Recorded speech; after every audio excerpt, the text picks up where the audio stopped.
और उससे बाद 47 में जाकर देश आज़ाद कराया।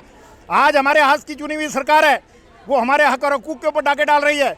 हमने फैसला किया है कि देश को बचाना है, देश बिकने नहीं देंगे और ऐसी सरकार को सबक सिखाएंगे।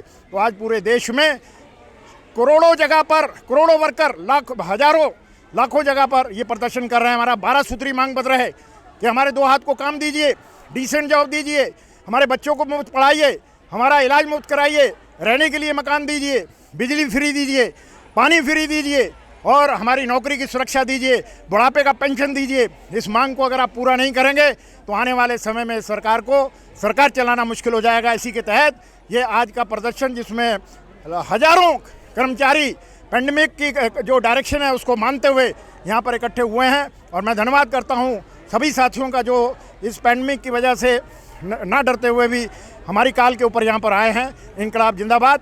तो हिंद मजदूर सभा, हिंद मजदूर सभा, हिंद मजदूर सभा जिंदाबाद। अगर आप ये वीडियो YouTube पर देख रहे हैं तो हमारे चैनल को सब्सक्राइब करें और बेल आइकन को दबाना ना भूलें। अगर आप Facebook पर ये वीडियो देख रहे हैं तो हमारे पेज को लाइक करें।